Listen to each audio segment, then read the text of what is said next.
Set in the year 895 AD in the North Atlantic, the story begins with the Kingdom of Ransi. Here we meet the only son of the king, our main character, Amleth. The scene opens with him running eagerly to his mother, bringing the news that his father has finally returned from the battlefield. Never enter my chambers without invitation. Come.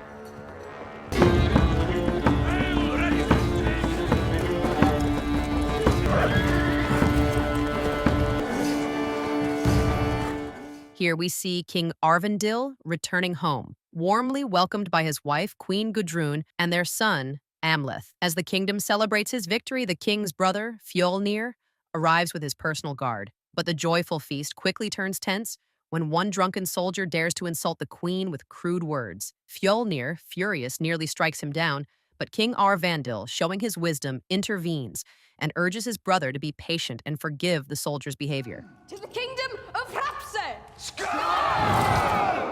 Die in battle, my lord. One night, King Arvandil takes Amleth into a sacred ritual, a tradition passed down through generations. This is not just a ceremony, but a test of spirit, meant to forge Amleth's mind and prepare him to one day inherit the throne and lead the kingdom in his father's place.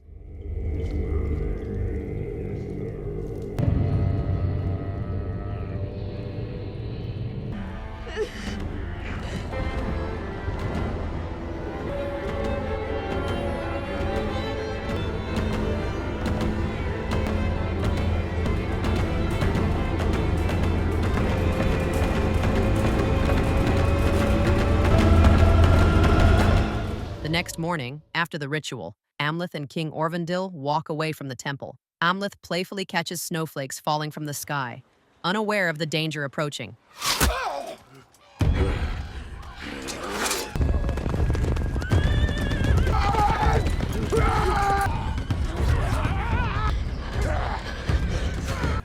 He hides behind a rock as his father is ambushed by horsemen. The mastermind behind this betrayal is revealed. It is none other than his own uncle, Fjolnir. In his final moments before death, King Arvandil warns his brother. Today, Fjolnir may claim victory and seize the throne. But remember this, the greatest torment awaits the ruler who rules with treachery and cruelty. Strike! To Valhalla! Realizing Amleth was still alive, Fjolnir ordered one of his loyal soldiers to chase him into the forest. But Amleth, burning with rage, fought back. With a single savage strike, he cut the soldier's nose clean off, then escaped. When Amleth returned to the kingdom, he was met with a horrifying sight. His uncle Fjolnir and the traitors staged a bloody coup, slaughtering everyone who dared to resist. With no other choice, Amleth hid among the villagers to survive. Meanwhile, the noseless soldier, afraid of his master's wrath, lied, claiming he had killed Amleth and thrown his body into the sea. But in truth, Amleth had escaped on a small boat. As he drifted across the cold waters, he swore that one day he would return to save his mother, who had now been taken by his own uncle. I will save you, mother! I will kill you, Fiona! I will avenge you, father! Years later, Amleth has grown into a hardened man. He has joined the Berserkers, an elite northern warband feared for their savagery. Their brutality is revealed as they raid a peaceful fishing village. The villagers, innocent and unlucky, are slaughtered without mercy.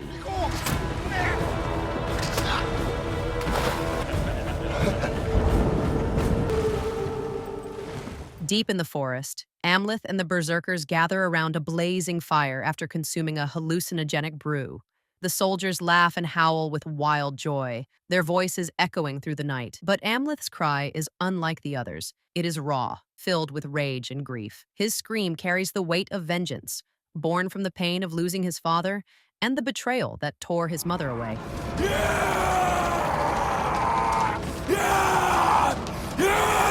The next morning, the Berserkers moved silently through the forest. Their mission clear: seize a small village under their leader's command. Armed with nothing but sheer ferocity and sharpened blades, Amleth and his comrades broke through the defenses. Despite being few in number, they overwhelmed the guards and slaughtered every warrior who stood in their way, leaving the village drenched in blood.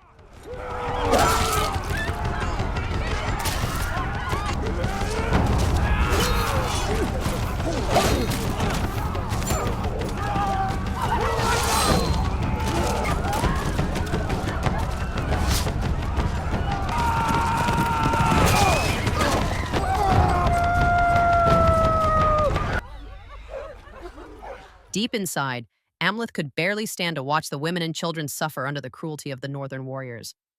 Yet to keep his true identity hidden, he stayed silent as flames consumed the village. While the others reveled in drunken feasts and took pleasure in the spoils of war, Amleth sat quietly in the shadows. He was the only soldier who remained low and distant. While everyone sleeps, Amleth meets the mysterious Cirrus, who reminds him of his vow of vengeance and reveals the fate-bound sword, the Nightblade. Follow the vixen's tail to the dwelling of the Ancient One to seek the fated sword that matches your brutal rage. You cannot escape what fate. Now be gone! The next morning, the strongest men and women were chosen as slaves to be sold to a king, Fjolnir. In that moment, Amleth realized these captives were being sent straight to his uncle, the man who murdered his father. Without hesitation, he cut his hair, branded his chest with the mark of a slave, and swam toward the ship carrying the captives.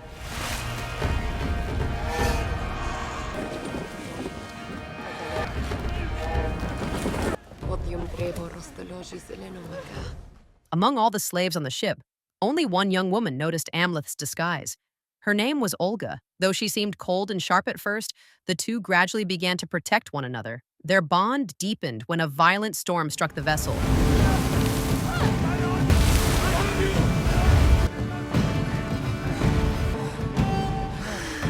Upon reaching the shore, many of the slaves had already perished during the journey from hunger and exhaustion. Amleth and Olga, still alive, were received by Fjolnir's men. Among them was a familiar face, the noseless warrior, the very man Amleth had maimed as a boy.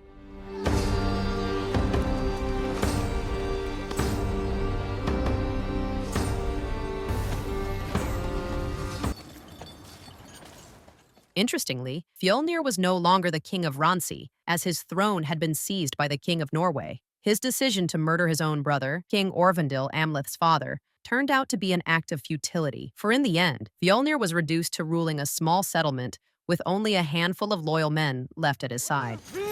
On your feet! Though Fjolnir now ruled nothing more than a small settlement, his son Thorir still carried himself as if he were a prince of a mighty kingdom. Arrogant and proud, he looked down on the slaves, especially Amleth. Never look me in the eye, slave. Keep her arms white. The next day, Amleth and the other slaves were forced to labor, carrying out every kind of menial task. When his turn came to enter Fjolnir's dwelling, Amleth finally laid eyes on his mother again. To his shock, she was now Fjolnir's wife, and strangely, there was no trace of resistance or sorrow in her face.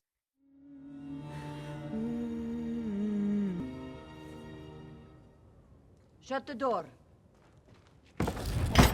This left Amleth deeply conflicted. When Olga asked if his search was over, he remained silent, for his thirst for vengeance still burned. That night, he secretly left his hut, seeking a cave said to hold a legendary weapon, the Sword of Destiny. At last he found it, still clutched tightly in the hands of its long-dead owner. As he reached for it, Amleth seemed to battle the corpse in a fierce struggle, yet the fight existed only within his mind.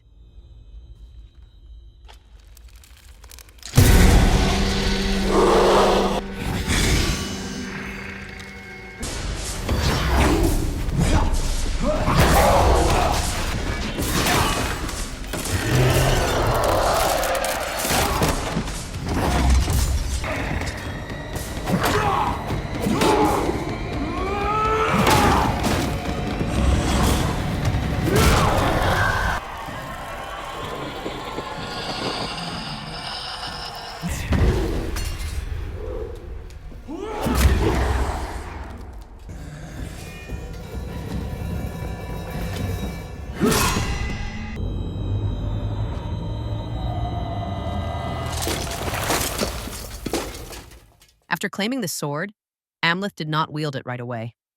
Instead, he buried it in the earth, saving its edge for the moment destiny called.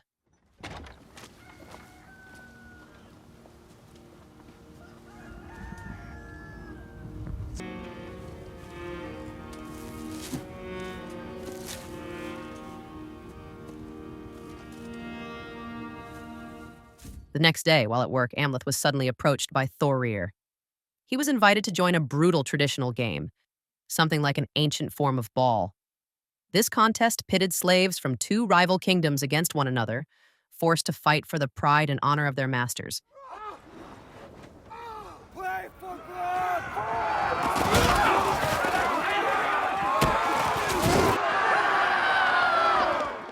The rules of the game were deceptively simple. Two teams had to seize a hard ball, like a shell, and hurl it against a wooden post that served as the goal. But for Amleth, it was his first time joining, and only then did he realize the truth. Violence was allowed. Players could strike, throw, or even cripple their opponents, all in the name of victory. After several attempts, one by one, Fjolnir's team members fell, leaving only Amleth on the field. Refusing to let his side lose, Fjolnir's youngest son, Gunnar, stepped in to throw the ball himself. But just as he prepared to score, an opposing player struck him down violently, leaving him on the brink of death. His fury and instincts ignited. He charged with brutal strength, cutting down his opponents and saving the boy's life from certain death.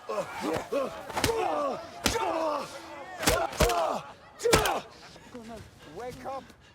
Thanks to his heroic act earlier that day, Amleth was rewarded by Thorir, Fjolnir's eldest son, with a promotion to overseer. Shortly after Thorir left, the slaves were given time to indulge themselves. In that moment, Amleth chose Olga as his companion, and their bond deepened.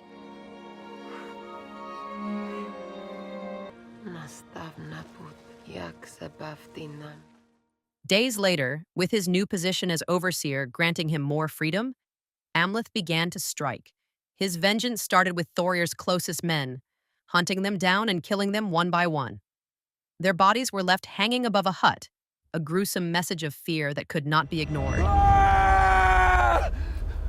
Oh, I will find who did this. Look, Father! Look what has been done to my brave friends! Fjolnir placed the matter in the hands of a seer. The seer quickly tied the killings to the supernatural, claiming they were the work of a starving spirit. To appease it, he declared that a ritual sacrifice must be made to feed the entity. Fjolnir quickly prepared a virgin slave girl to be offered as a sacrifice.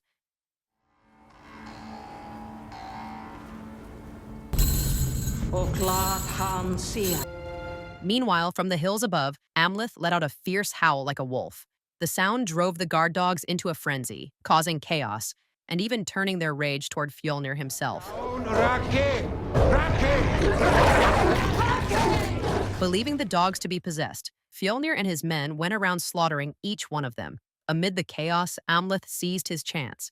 He freed the virgin girl meant for sacrifice and replaced her with the body of a guard.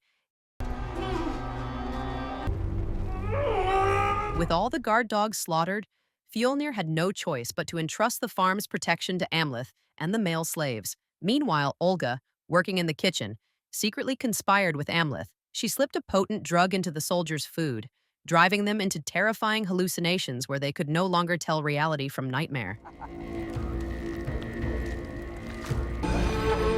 After Grimur and the soldiers finished their meal, the poison began to take hold. Grimur fell into dreadful hallucinations, haunted by ghostly visions. Amleth seized the opportunity and slipped into his mother's dwelling. We will meet you before dawn.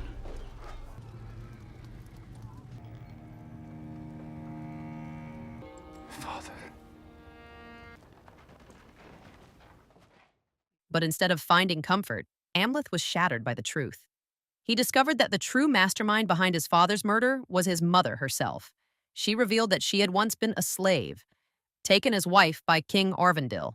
Left behind during his endless wars, she fell into a secret affair with Fjolnir, Orvandil's brother. As their bond grew stronger, she came to see her husband as nothing but an obstacle. To be with Fjolnir and seize power, she persuaded him to kill Orvandil, willing even to sacrifice her own son, Amleth.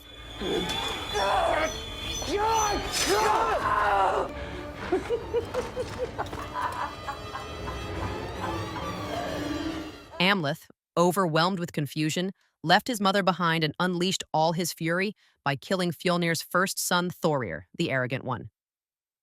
Afterward, he went to Olga, asking her to keep acting as if nothing had changed, so no one would suspect she had been helping him all along. Meanwhile, Fjolnir was consumed with rage when he discovered his son lying lifeless. He gathered all the slaves he deemed suspicious and slaughtered them one by one with a knife. Just as Olga was about to be executed, Amleth appeared in the distance, boldly challenging them all to fight. Fiona! Let her alone!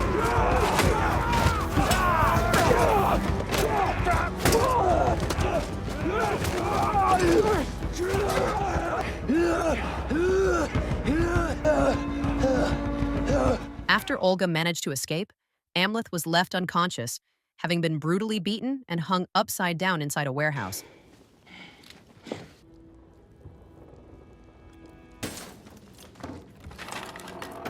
Meanwhile, Fjolnir and Amleth's mother were performing Thorir's funeral rites. Amleth was ultimately rescued by Olga, who carried him away on horseback. Once safe, Olga confessed her feelings and urged him to end his cycle of vengeance. Surprisingly, Amleth softened and agreed to restrain his ambition, hoping for a life of happiness with Olga.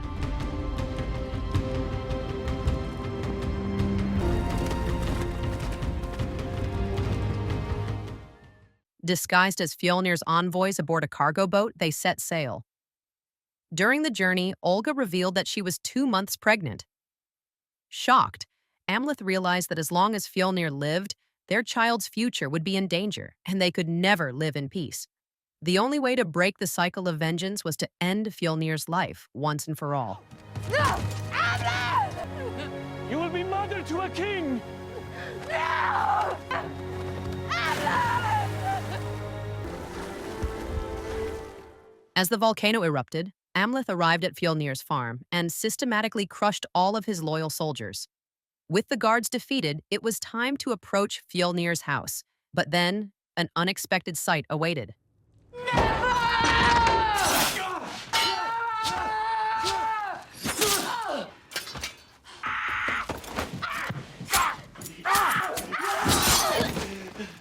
Fjolnir returned to find his wife and youngest son lying lifeless, killed by Amleth out of necessity. Refusing to fight in such cramped quarters, Fjolnir challenged Amleth to a life-or-death duel atop the erupting volcano. Without hesitation, uncle and nephew clashed fiercely amidst the flowing lava.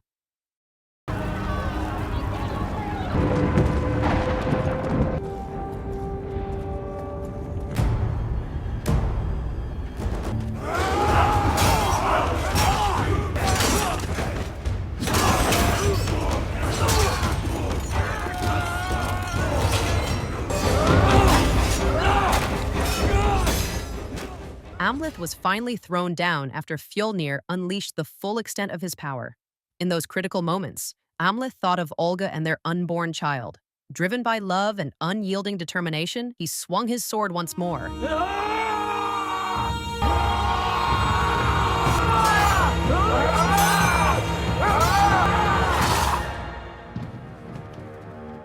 Ultimately, Fjolnir met his end as Amleth decapitated him. Yet before dying, Fjolnir managed to thrust his sword into Amleth's chest.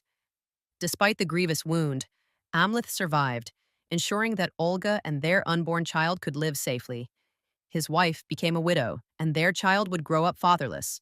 But peace finally returned as the cycle of vengeance was broken. And that is the end of Amleth's journey.